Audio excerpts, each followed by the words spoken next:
Que Dios te bendiga, mi hermano, mi hermana. Es un gusto poder estar acá con ustedes una vez más. Viernes, todos los viernes estamos aquí a las 7 de la noche.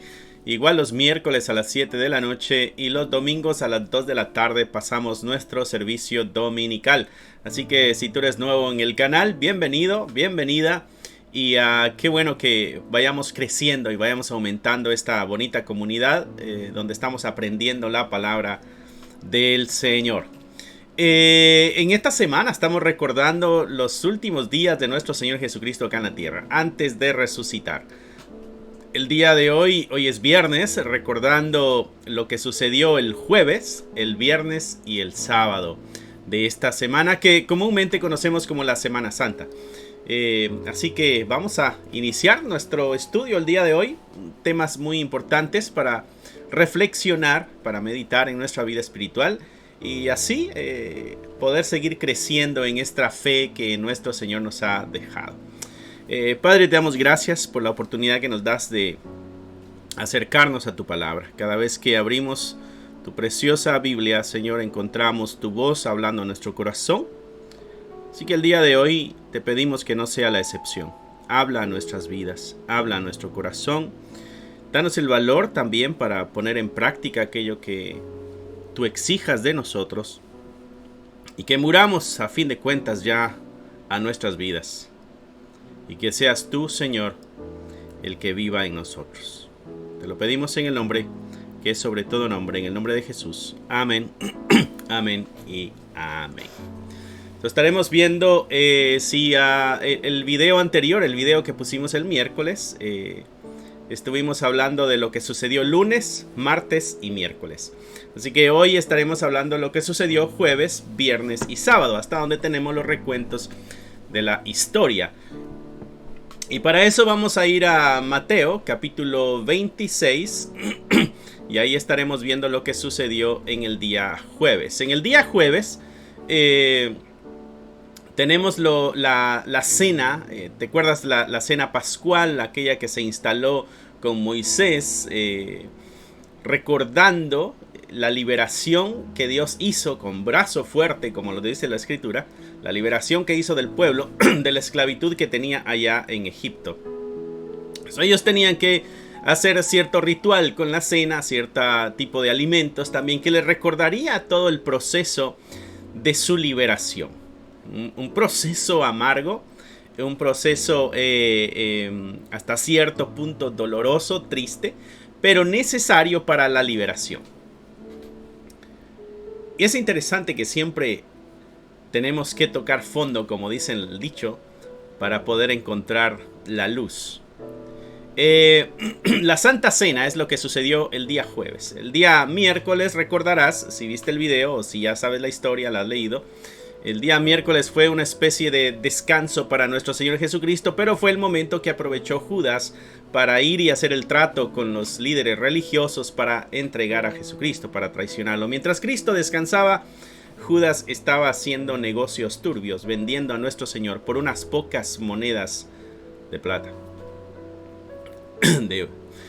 El día jueves, Mateo 26, verso 17 en adelante. El primer día de la fiesta de los panes sin levadura, vinieron los discípulos a Jesús diciéndole: ¿dónde quieres que preparemos para que comas la Pascua? Y él dijo: id a la ciudad a cierto hombre y decirle: el maestro dice, mi tiempo está cerca, en tu casa celebraré la Pascua con mis discípulos. Y los discípulos hicieron como Jesús les mandó y prepararon la Pascua. Cuando llegó la noche se sentó a la mesa con los 12 y mientras comían dijo: de cierto os digo que uno de vosotros me va a entregar. Jesucristo es consciente del momento que va a enfrentar y es el mismo Dios, conoce todas las cosas, así que le está diciendo a los 12 que están ahí: ya voy a ir a la cruz, pero alguno me va a entregar de ustedes. Y entristecidos en gran manera comenzó cada uno de ellos a decirle: ¿seré yo, Señor? ¿Soy yo, Señor? Entonces él respondiendo dijo: el que mete la mano conmigo en el plato, ese me va a entregar. Esto se me hace bien interesante porque de tal manera era la falsedad de Judas, era tan única la falsedad de Judas,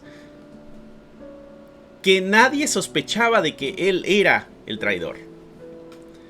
¿Saben? Nosotros a veces en nuestras comunidades tendemos, ¿no?, a ver la conducta de todos y ponemos títulos, ¿no?, de traidor, de mentiroso, de pecador o qué sé yo.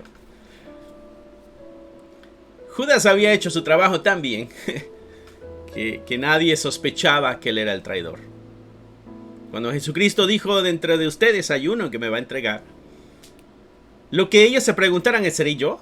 Dudaban de sí mismos, pero no dudaban de Judas. Interesante cómo podemos ser fácilmente burlados, ¿no? Verso 23, entonces él respondiendo dijo: el que mete la mano conmigo en el plato, ese me va a entregar. Y les da una pista, verso 24: la verdad, el Hijo del Hombre va según está escrito de él, mas ay de aquel hombre por quien el Hijo del Hombre es entregado. Bueno le fuera a ese hombre no haber nacido. Jesucristo lanza la advertencia todavía. Judas está presente y está escuchando las palabras de Jesucristo. Y Jesucristo está diciendo: lo que va a suceder es algo que ya está escrito por el Señor. Pero ay de aquel hombre por quien el Hijo del Hombre es entregado. Todavía hay una advertencia para el corazón de Judas, para que haya un arrepentimiento, para que se retracte de lo que hizo, para que ya no continúe. Sin embargo, cuando el corazón está endurecido, las palabras del Señor rebotan y ya no son recibidas. Verso 25. Entonces respondiendo Judas, el que le entregaba, dijo: ¿soy yo, maestro? Y Jesucristo le dijo: tú lo has dicho. Sin embargo, los otros como que no escucharon la conversación, no estaban atentos o estaban muy preocupados en sí mismos. ¿Seré yo el que le entregaré? Que no escucharon este diálogo que tuvo Jesucristo con Judas. Quizá le habló al oído, quizás se acercó y le habló al oído. No sabemos, pero no se dudaba de él. Y aquí es donde me gustaría que pusiéramos un poquito de atención también. Y mientras comían, recordarás, están ellos celebrando la cena pascual, ¿no? Están comiendo el cordero, las hierbas amargas, están los panes sin o galletitas, ¿no?, sin la levadura. Ellos están en esta comida recordando la liberación que Dios hizo de Egipto cuando ellos eran esclavos. Esto lo tenían que hacer cada año. Y mientras ellos están comiendo esto es interesante porque Moisés está 1400 años antes de Jesucristo. Ellos están en este ritual, en esta costumbre, en este memorial que se ha hecho por 1400 años. Esto ya es parte de la cultura, esto está metido en las venas, esto se le ha enseñado al niño desde pequeñito. En las instrucciones que Dios dio, decía: cuando tu hijo te pregunte ¿por qué hacemos este ritual? ¿Por qué comemos esto? ¿Por qué hacemos aquí? Tú le dirás: bueno, lo que pasa es que Dios con brazo fuerte nos liberó de la esclavitud de Egipto que tuvimos por 400 años y nos pasó por el desierto. Y entonces ellos aprovechaban la fiesta, la comida, la cena que se está celebrando como la oportunidad para enseñar a sus generaciones.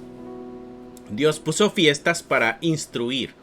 Así nosotros a veces tenemos celebraciones para instruir también en nuestra fe. 1400 años de esta costumbre, 1400 años de esta cena, 1400 años de este proceso que están a punto de ser transformados. Porque mientras ellos están comiendo, y puedo imaginarme la escena en la mesa, están comiendo, celebrando, y Jesucristo aparta todo.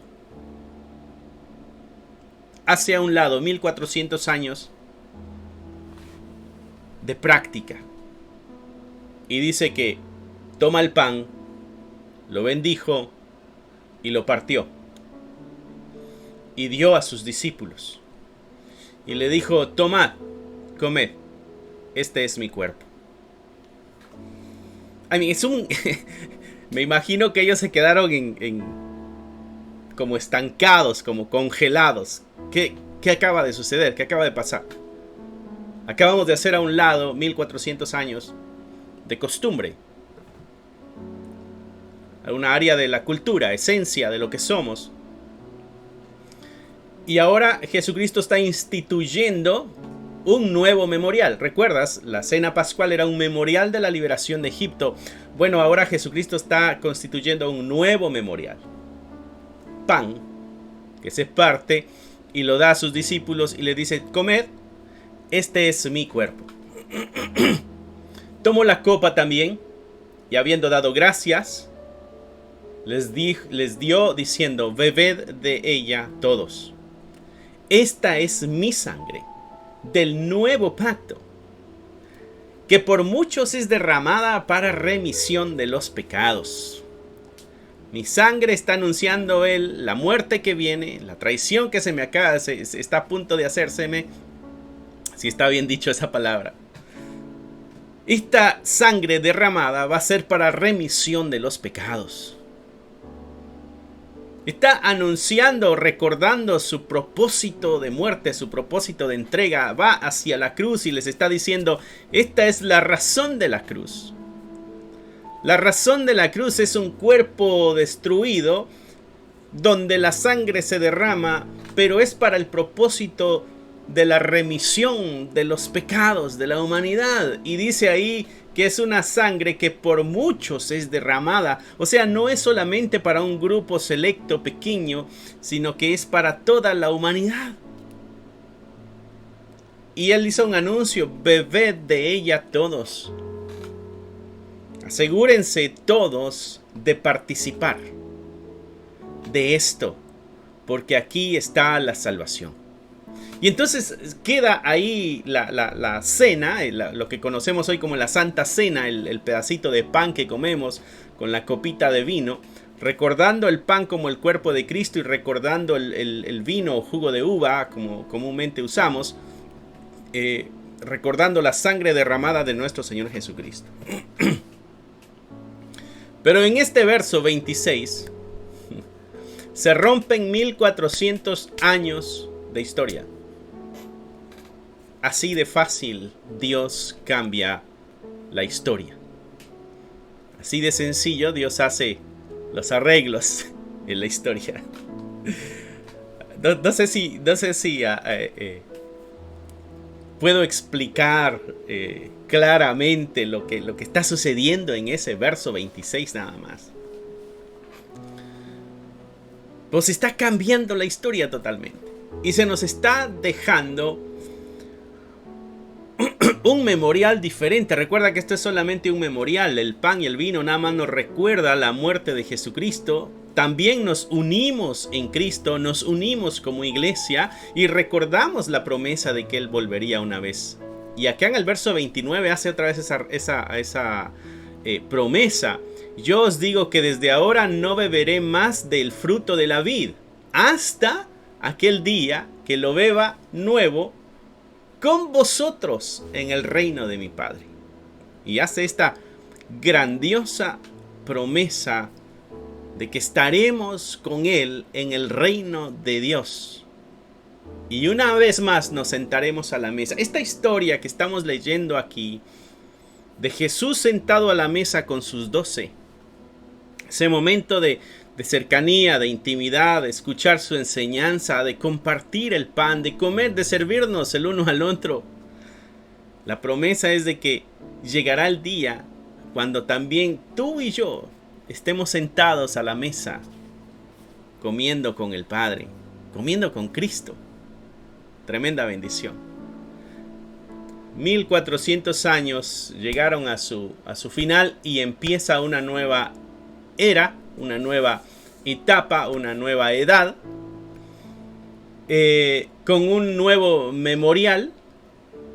¿Por qué? Porque estamos, dice ahí en el verso 28, es sangre de un nuevo pacto. Estamos en un pacto nuevo. Y el libro de Hebreos dice que si algo es nuevo, el viejo está por desaparecer. Y ya desapareció el pacto pasado. Estamos en un pacto diferente con nuestro Dios. Me interesaba poder detenerme en esta escena que sucede el jueves. Escenas que marcan la historia de la iglesia. Escenas que van formando la apariencia de la iglesia. Que van formando y van estructurando cómo la iglesia es, cómo la iglesia va a funcionar.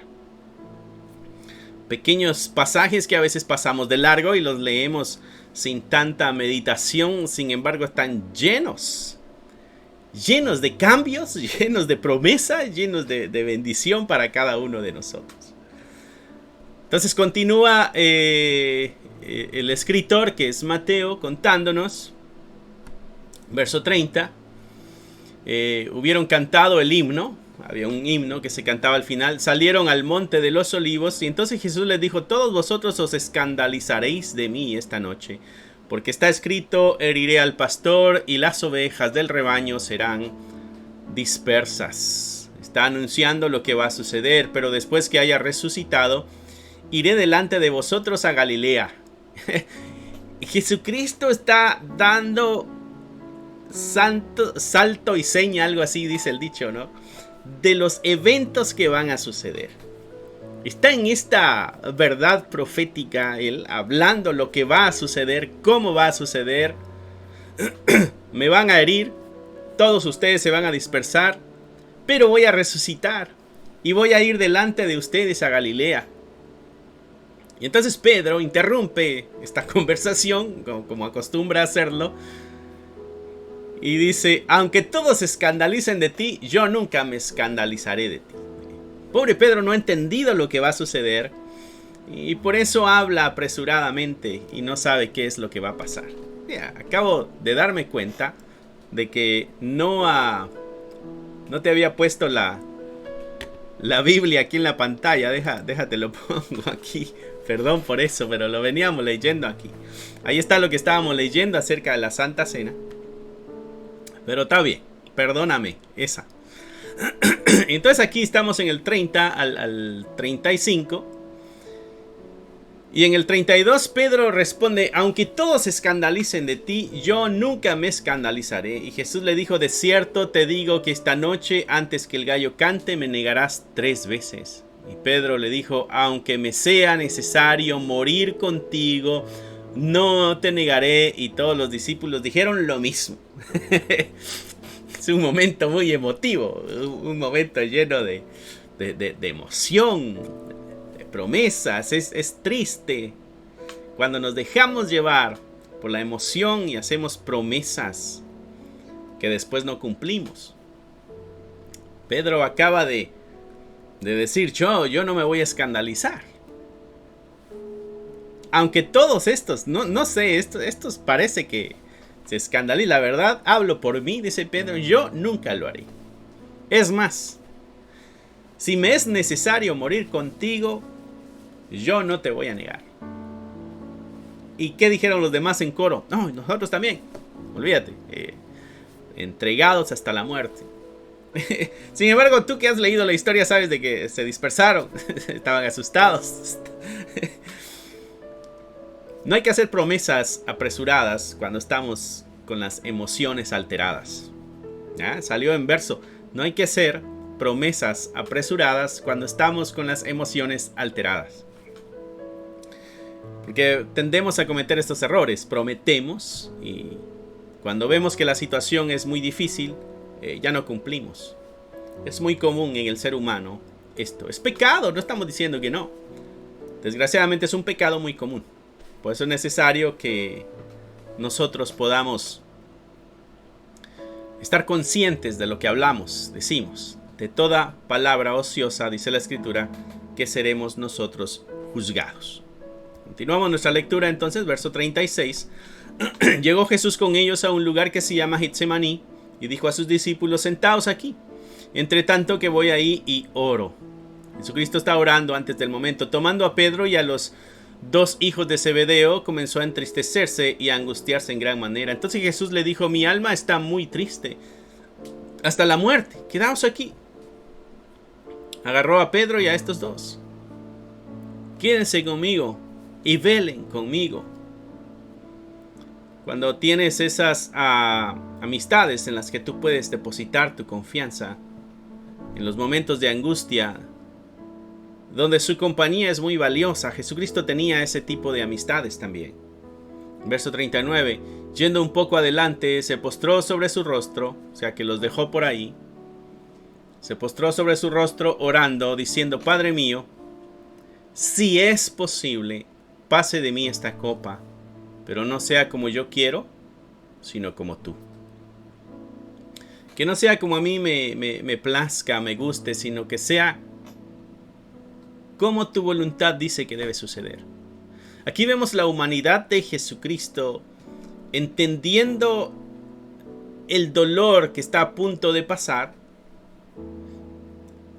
y verbalizando lo que su ser humano está deseando. Sin embargo, se asegura de que sea la voluntad de Dios la que se cumpla. Muy diferente a lo que Pedro acaba de hacer. Muy diferente a lo que... Porque Jesús les dijo, antes de que Pedro prometiera que no se iba a escandalizar, Jesús les dijo: esto que va a suceder de acuerdo a cómo está escrito, a cómo está planeado. Esto va a suceder como se dijo que iba a suceder. Sin embargo, aquel que me entregue, mejor no hubiera nacido, mejor no lo hiciera, mejor se arrepintiera, porque sabe también lo que le va a pasar a ese traidor. Entonces de ahí Pedro hace su promesa y acá Jesucristo está dando esta bonita oración. Si es posible, pase de mí esta copa, pero no sea como yo quiero, sino como tú quieres. Vino luego a sus discípulos y aquellos que Jesucristo había llamado para que le apoyaran, para que le fortalecieran, para que oraran juntos, para que velaran con él. Dice que estaba durmiendo y le dijo a Pedro: ¿así que no habéis podido velar conmigo una hora? Tú que dijiste que si era necesario morir por mí, morirías por mí. Tú que dijiste que no te escandalizarías aunque todos los demás se escandalizaran, no te pudiste quedar despierto un ratito más. Esa es la realidad de la humanidad, mis hermanos.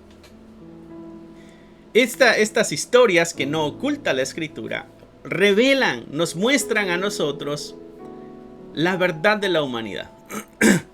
Y esta historia se repite constantemente en la iglesia, donde en un momento de emoción, en un momento de mucho gozo, de mucha alegría, de mucha euforia, qué sé yo, hacemos promesas a Dios, ¿no? Nosotros le hemos prometido a Dios: Señor, mi vida es tuya, encárgate tú de mi vida, yo ya no quiero tener el control, te doy el control a ti, Señor. Toma tú el control de mi vida. Y lo decimos así ligeramente, muy movidos por emociones.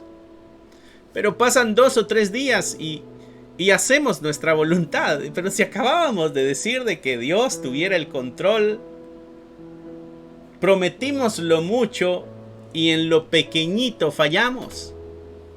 Es lo que pasa con Pedro. No me escandalizaré. Si es necesario llegar a la muerte por ti, yo muero por ti. Ok, no te pido mucho ahorita, solo quédate despierto un ratito más. Se quedó dormido. Si no podemos dar lo menos, ¿cómo podremos dar lo mucho? Si no somos capaces de ser fieles en lo poquito, ¿cómo podremos ser fieles en lo mucho? Si no puede ser fiel en quedarse despierto un ratito más, si no podemos ser fieles leyendo la Escritura diariamente, si no podemos ser fieles teniendo un momento de oraciones todos los días, si no podemos ser fieles anunciando el Evangelio a los inconversos, ¿cómo podremos ser fieles en lo mucho? Sin embargo, queremos que Dios nos lleve a lo mucho, a pesar de que somos infieles en lo poco. Queremos que nos dé grandes responsabilidades cuando hemos demostrado que somos infieles en pequeños compromisos. Verso 40, vino luego a sus discípulos, los halló durmiendo y dijo a Pedro, así que no habéis podido velar conmigo ni una hora. Velad y orad para que no entréis en tentación. Es por el bien de ustedes. En sí, yo lo que les pido, dice Jesús, cuando les pido que velen y que oren, no es porque me beneficie a mí. Es por el bien de ustedes, para que ustedes no caigan en tentación. El espíritu, la verdad, está dispuesto, pero la carne es débil. Esfuércense, lucha, lee la escritura, mi hermano. Toma tus devocionales de tiempo de oración, practica todo lo que puedas, que conoces de la palabra de Dios. Sacrifícate, esfuérzate a vivir en santidad. Y eso no es para bien de Dios, eso es para bien tuyo. ¿Por qué? Porque la verdad, esa frase que Jesucristo dice 41, el espíritu a la verdad está dispuesto, espíritu con E minúscula, o está hablando del espíritu humano, está hablando de la voluntad humana. En otras palabras está diciendo, a la verdad ustedes tienen el deseo de hacer la voluntad de Dios, pero su carne es débil. Tú, mi hermano, mi hermana, en tu corazón está el deseo, dentro de ti está el deseo de no fallarle a Dios, pero tu cuerpo está viciado. Y entonces la riegas, caes una vez más. Y viene el sentimiento, ese remordimiento, esa culpa, porque volvimos a fallar. Jesucristo está dando aquí una tremenda clave. Esfuércense, velen, oren. Eso va a ayudar a que el deseo que tienen de obedecer se pueda cumplir, pero para eso hay que someter la carne. Esto que quiere seguir durmiendo en vez de quedarse orando. Esto que quiere seguir durmiendo en vez de leer la palabra de Dios. Esto que yo quisiera leer la escritura, pero no le entiendo. Bueno, ese no le entiendo es la carne. Y tienes que someterla. Bueno, si no la entiendes, pues cómprate un diccionario y ahí vas a encontrar una mejor explicación para las palabras, si son las palabras las que no entiendes. O búscate un maestro que te enseñe. Pero hay herramientas para avanzar. Lo que Cristo está diciendo acá, en otras palabras, es de que el simple deseo de querer no es suficiente. Hay que hacerlo. Porque en Dios está el querer como el hacer, no solamente el querer. Así que tú y yo no creamos que andamos bien solamente porque tenemos el deseo de agradar a Dios. Realmente tengo el deseo. Bueno, no es suficiente. Se necesita ponerlo en acción. ¿Ok? Verso 42. Otra vez fue y oró por segunda vez. Verso 44. Dejándolo se fue de nuevo y oró por tercera vez. ¿Por qué? Porque los ha encontrado dormidos constantemente cada vez que regresa. Entonces 45, vino a sus discípulos y les dijo, duérmanse ya y descansen. No le están echando ganas. La hora ya llegó, el Hijo del Hombre será entregado en manos de pecadores. Verso 46, levantaos, vámonos, ved, se acerca el que me entrega. Como que tuvieron un pequeño descanso y de pronto llega el traidor. Y viene el arresto de Jesucristo. Todo esto, mis hermanos, sucede en el día jueves. Arresto de nuestro Señor Jesucristo. Pasamos al día viernes y eso lo vamos a estar leyendo en Lucas 23. Hoy es día viernes. Hoy recordamos esto que sucedió aquí. Lucas ante Pilato. Aquí viene ya el juicio, un juicio que es civil. A Jesucristo pasa un juicio civil y un juicio religioso. En el juicio civil es reconocido como inocente. Mira lo que dice el verso 4 del capítulo 23. Y Pilato dijo a los principales sacerdotes y a la gente, ningún delito hallo en este hombre. Delante de los ojos de la justicia civil, Jesucristo era inocente. Sin embargo, el pueblo y los líderes que habían movido al pueblo están pidiendo que se le crucifique. Con acusaciones mentirosas. Mira lo que dice el verso 2. hemos hallado que pervierte a la nación, que prohíbe dar tributo a César, diciendo que él mismo es el Cristo, que él es un rey. Y tú recordarás que cuando le hicieron la pregunta a Jesucristo en cuanto a si dar tributo a César, él dijo, muéstrame la cara que está en la dame una moneda. Y hace la pregunta, ¿y de quién es la cara en la moneda? De César, dice la gente. Bueno, entonces denle a César lo que es de César. Denle el tributo a él que está pidiendo tributo. Y denle a Dios lo que Dios está pidiéndoles. O sea, no hagamos un cambio, le doy a uno, le doy a otro. No, a los dos hay que darle. Aquí hay una acusación mentirosa. Están diciendo que él prohibía dar el tributo a César. Ahí vemos el juicio y las acusaciones engañosas. Sin embargo, Pilato no pudo ser engañado y lo descubre inocente. Dice, no hay ningún delito en esta persona. Yo no sé qué tienen ustedes contra él. Verso 5, pero ellos porfiaban diciendo, alborota al pueblo, enseñando por toda Judea, comenzando desde Galilea hasta aquí. Ya es verdad de que todo mundo en el área conocía a nuestro Señor Jesucristo. Entonces Pilato, oyendo decir Galilea, entonces empezó desde allá. Entonces me voy a lavar las manos. Pilato como que era el hombre que... Pilato es un hombre agresivo, un hombre violento, un hombre que detenía las multitudes con violencia, con muertes.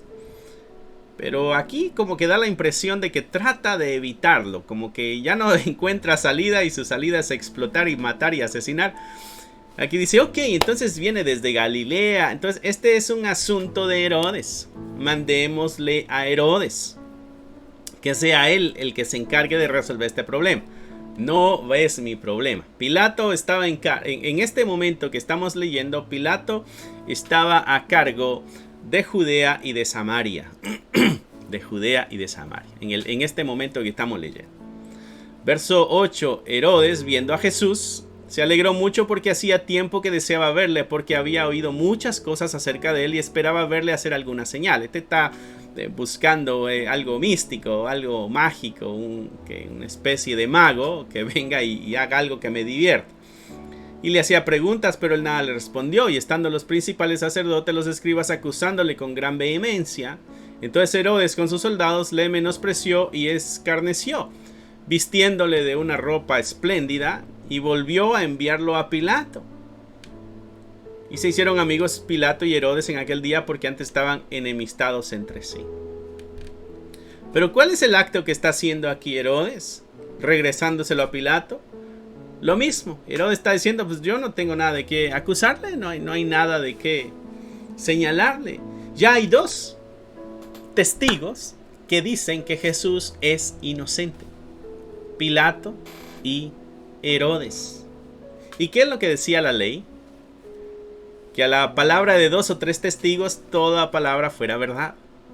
Ya hay 2 testigos que dicen que Jesús es inocente. Sin embargo, como son juicios fraudulentos por los líderes religiosos, de todas maneras va a llegar a la muerte. Entonces Pilato, convocando a los principales sacerdotes, a los gobernantes y al pueblo, les dijo: me habéis presentado a este como un hombre que perturba al pueblo, pero habiéndole interrogado yo delante de vosotros, no he hallado a este hombre delito alguno de aquellos de que le acusáis, y ni aun Herodes, porque os remití a él, y he aquí, nada digno de muerte ha hecho este hombre.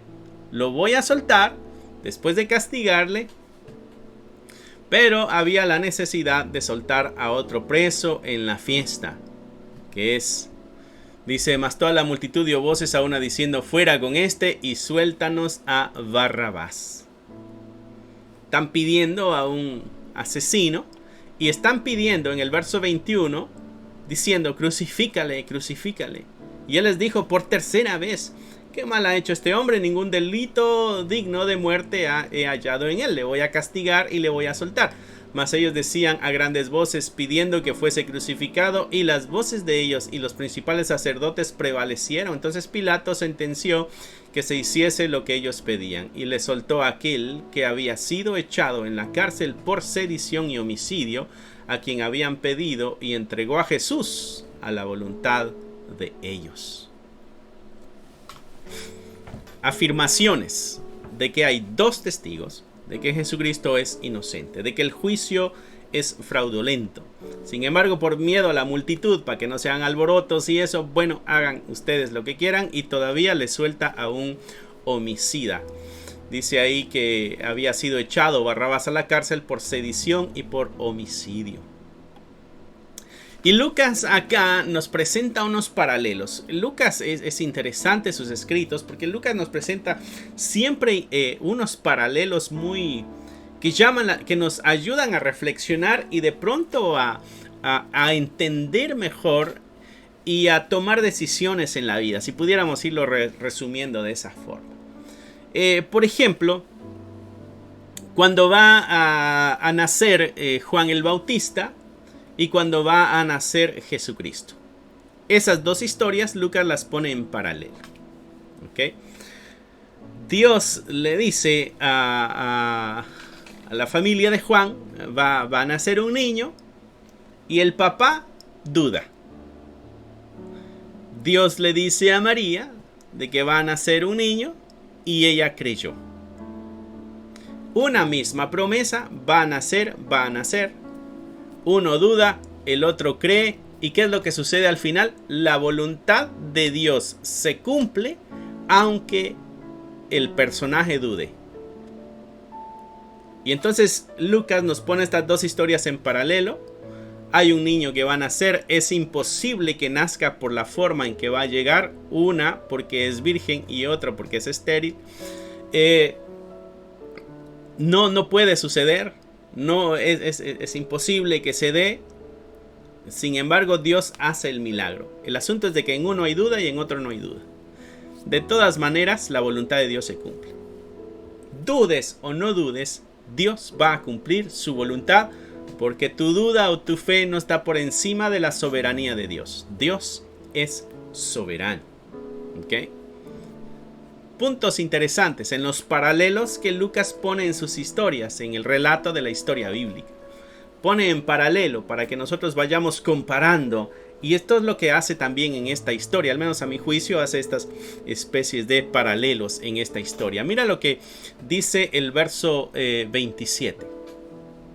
De Jesucristo, ya que va en camino ya va en camino al monte a ser crucificado, ¿no? Ya lleva la cruz, dice el verso 26, llevándole tomaron a cierto Simón de Cirene que venía del campo y le pusieron encima la cruz para que llevase tras Jesús, ¿no? O sea, ya está Jesucristo en camino para el monte ser crucificado, ya lleva la cruz y le piden a este Simón de Cirene, y nos dicen de dónde es, de una tierra un poco lejana, para que le ayude a Jesucristo con la cruz. Verso 27. Y vienen los paralelos, los subrayé acá de verde. Le seguía una gran multitud del pueblo y de mujeres que lloraban y hacían lamentación por él. Va pasando por el camino, esta es la primera escena. Un grupo el pueblo está ahí, pero hay mujeres. Y hay un grupo de mujeres sensibles a la situación que están llorando por lo que le está pasando a Jesucristo. Se lamentan, dice, por él. Mira lo que te pasa, Jesús. Mira el dolor que estás pasando. Mira la angustia que estás enfrentando. El dolor, la muerte que ya está a unos pasos. Lástima por ti, Jesús, un hombre tan bueno. Un hombre milagroso. Qué lástima que este haya sido tu fin. Ese es el lamento de las mujeres. Sin embargo, Jesucristo muestra otra cara del evento. Vuelto hacia ellas, les dijo: hijas de Jerusalén, no lloren por mí, llorad por vosotras mismas y por vuestros hijos. Porque aquí vendrán días en que dirán: bienaventuradas las estériles y los vientres que no concibieron y los pechos que no criaron. Jesucristo está hablando de la angustia que está pronta a enfrentar, y pudiéramos incluso hasta aplicarlo a las cosas más futuras. Pero vemos acá el paralelo. Hay una situación, la muerte de Cristo, pero hay dos perspectivas en cuanto a la muerte de Jesucristo. Una perspectiva son las mujeres diciendo, pobre de ti, mira el sufrimiento, mira lo que te toca pasar, lástima, qué pérdida contigo. Porque eras una buena persona y mira cómo estás terminando. Una perspectiva corta, muy sincera, pero corta en cuanto al sacrificio de Cristo. Cristo les dice, no lloren por mí, lloren por ustedes. Si van a sentir lástima de algo, sientan lástima de ustedes mismas. Porque las cosas que vienen, si ustedes no entienden este sacrificio, las cosas que les van a llegar a ustedes serán realmente dolorosas. Y pone entre este paralelo hay otro paralelo. Era una bendición poder tener hijos. Sin embargo, Jesucristo acá les dice en este preciso momento, bienaventuradas las estériles y los vientres que no concibieron. Esa especie de paralelos que pone Jesucristo, que pone Lucas, en su relato. Hay un evento que es lo que está viviendo Jesucristo y hay dos perspectivas. Lucas trata de mostrarnos la historia de Jesús desde los ojos de los que los vieron y en este caso desde los ojos de las mujeres. Pobrecito, cómo sufre. Desde los ojos de Jesucristo, pobrecitas ustedes, si no entienden esto, van a sufrir mucho más. Tremendo paralelo. ¿En qué lado te encuentras tú, mi hermano? ¿En el que ves a Jesucristo como un buen hombre que sufrió o lo ves como el salvador de tu vida? Porque si lo ves simplemente como un buen hombre que le tocó sufrir, realmente la digna o el digno de conmiseración eres tú. Y deberías de estar llorando por ti y no llorando por Jesús. Otro paralelo en el verso 34 que nos muestra Jesucristo. Jesucristo en el verso 32 nos recuerda de que ya habían otros dos malhechores para ser muertos.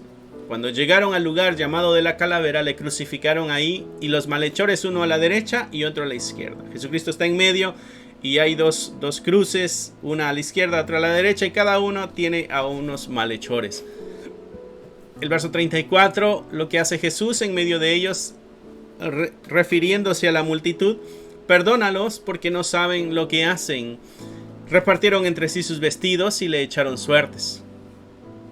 El pueblo estaba mirando y los gobernantes se burlaban de él, diciendo, a otro salvó, sálvese a sí mismo. Si este es el Cristo, el escogido de Dios. Los soldados también se escarnecían, acechándole, acercándose y presentándole vinagre, y diciendo, si tú eres el rey de los judíos, sálvate a ti mismo. Cristo está en la cruz. Hay dos historias paralelas. El pueblo diciendo, ¡ja! Mira cómo terminaste. Si realmente eres el Hijo de Dios, sálvate. Y por el otro lado, Jesucristo diciendo, perdónales porque no saben lo que hacen. Por un lado, Cristo en la cruz, rogando, intercediendo por perdón y salvación. Y el otro grupo diciendo, sálvate a ti mismo. Dos perspectivas totalmente diferentes en cuanto al evento, al suceso que se está viviendo. Mi hermano, cuando nosotros no tenemos la capacidad de ver los eventos de Dios desde la perspectiva divina, nos podemos perder mucho y podemos perdernos nosotros mismos. Por eso Jesucristo dijo, estén alertas, abiertos vuestros ojos, en oración, en constante comunicación. Si no tienes sabiduría, dijo Santiago, pídesela a Dios.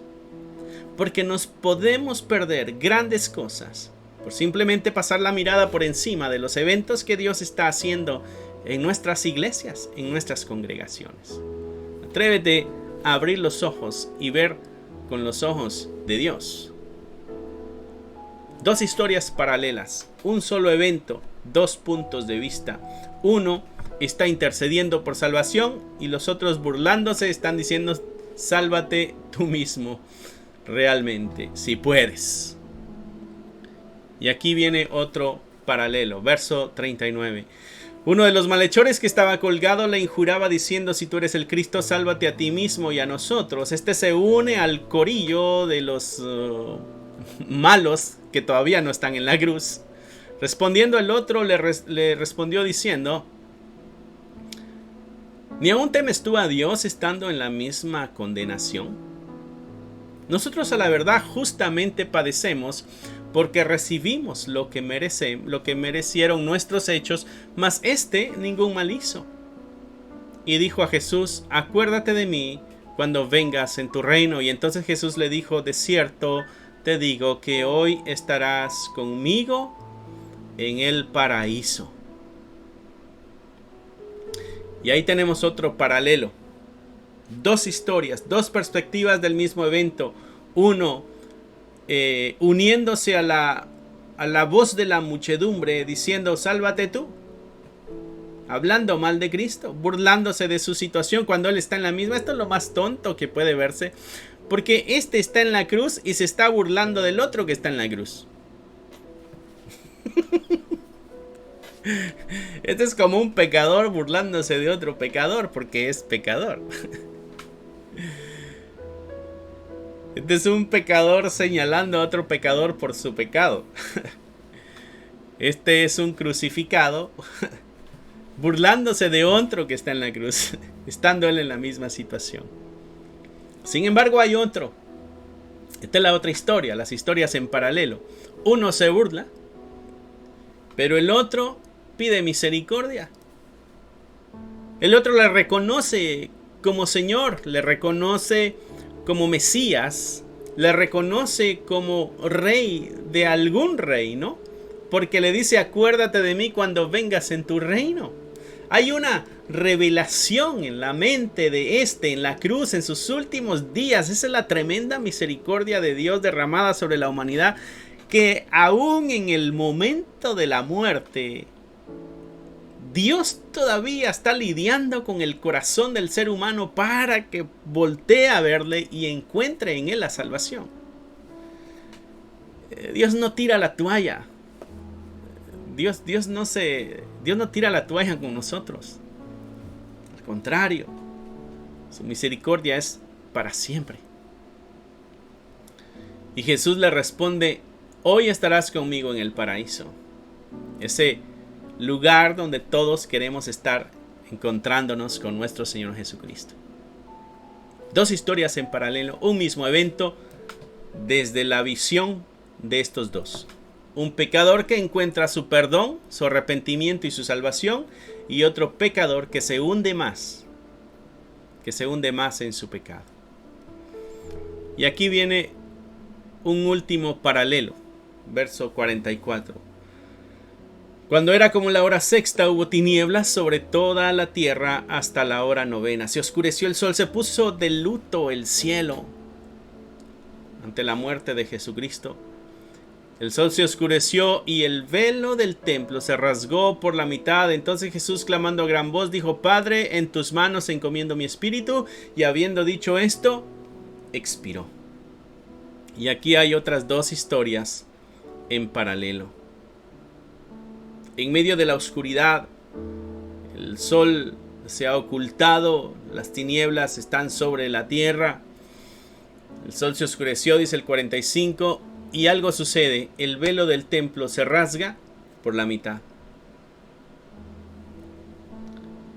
En medio de la oscuridad, en medio del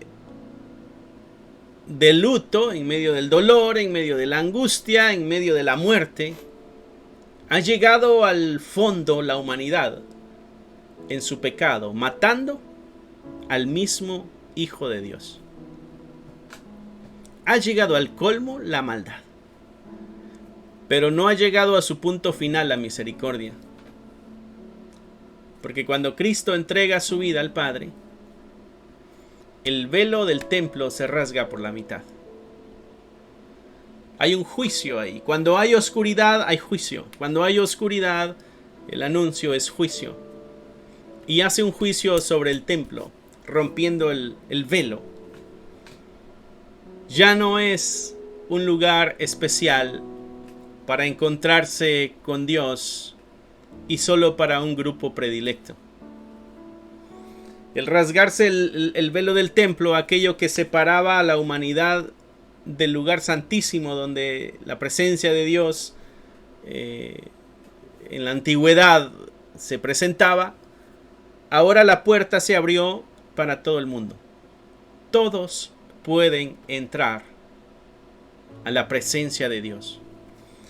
La puerta está abierta. Cristo es la puerta por la que podemos entrar a Dios.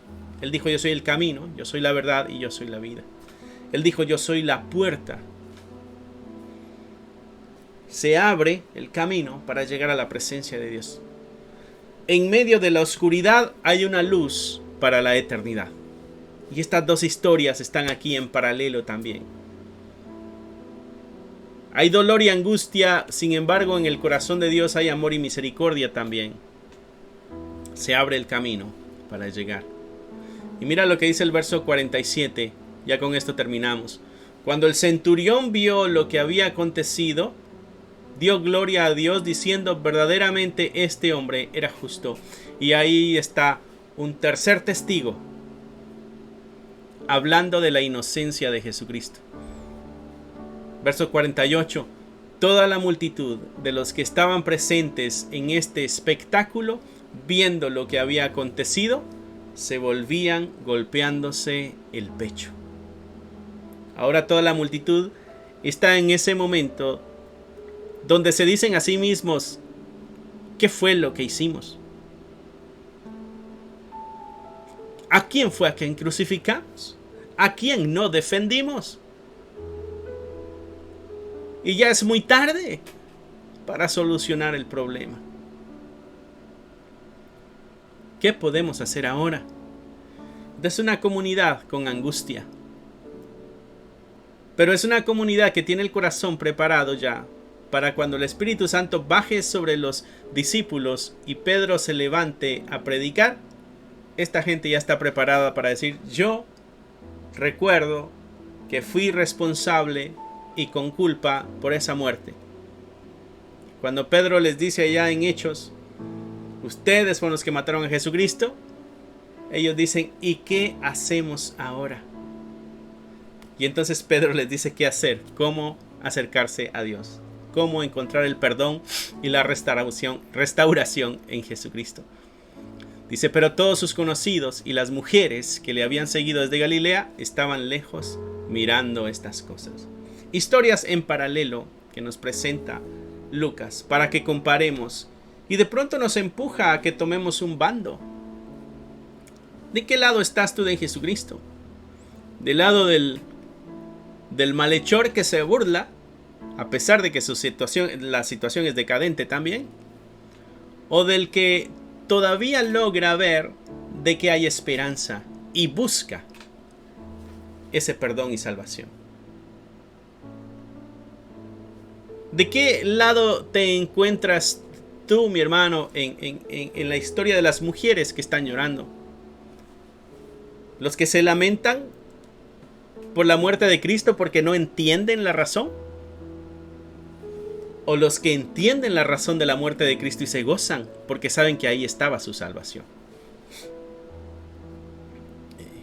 Las historias en paralelo que Lucas nos presenta son muy interesantes. Espero que Dios haya hablado a tu vida y haya puesto un reto en tu vida el día de hoy. Es mi deseo. Gracias por detenerte a ver estos videos y conocer un poquito más de nuestra fe. Pero también es para meditar, mis hermanos. No lo dejes nada más como un video más, como una lectura más. Tómate un tiempo para meditar. Tómate un tiempo para analizar tu vida. Y toma mucho valor para tomar una decisión. Porque podemos ser el malhechor que se burla, o podemos ser el malhechor que encuentra su salvación. Podemos ser la mujer que llora en ignorancia por el sufrimiento de Cristo, o podemos gozarnos porque realmente encontramos en Él nuestra salvación. Podemos ser el que se asusta en las tinieblas de la oscuridad, o podemos ser el que se goza porque hay una entrada a la eternidad. Podemos ser el que le dice a Jesús burlándose: sálvate. O podemos escuchar la oración de Cristo pidiendo salvación por nosotros. Es momento de tomar una decisión en nuestra vida espiritual. Vamos a cerrar nuestros ojos ahí. Padre, gracias. Gracias por tan tremendo sacrificio. Gracias por tan tremenda entrega. Porque no lo merecíamos, sin embargo tú te entregaste para que pudiéramos tener nosotros la oportunidad. Perdona nuestros pecados. Límpianos de nuestra maldad. Ayúdanos a vivir en santidad, a caminar en honestidad, en integridad. Ayúdanos a hacer luz en medio de la oscuridad. Ayúdanos a ser la sal de este mundo. Ayúdanos a que como iglesia pongamos en alto tu nombre. Te lo pedimos en el nombre que es sobre todo nombre. En el nombre de Cristo Jesús. Amén. Amén y amén. Que Dios te bendiga, mi hermano, mi hermana. Fue un gusto poder estar acá contigo una vez más. Y pues el domingo a las 2 de la tarde por este canal estaremos pasando nuestro servicio dominical. Si tú eres de los que pueden visitarnos personalmente a la iglesia, pues más que bienvenido y más que bienvenida. Y a meditar, mis hermanos. Esta semana es una semana para reflexionar. Es una semana para reflexionar. Que tengas una noche bendecida. Bye. Que Dios te bendiga, mi hermano. Gracias por haber escuchado la palabra de Dios. Es un gusto para nosotros saber de que este mensaje está alcanzando muchas vidas. Nuestro deseo es de que tú crezcas al igual que nosotros vamos avanzando en el conocimiento de la palabra de Dios. Si a ti te gustaría ser parte de este ministerio y ayudarnos de una forma económica, aquí abajo hay un link que te dirigirá a la página de PayPal y tú podrás hacer ahí tus donaciones si es que así lo quieres, si es que así el Señor ha puesto en tu corazón. Otra forma en que tú nos puedes ayudar también es a través de tus oraciones. Necesitamos de tus oraciones. Somos la Iglesia de Cristo y la Iglesia de Cristo siempre está bajo ataque.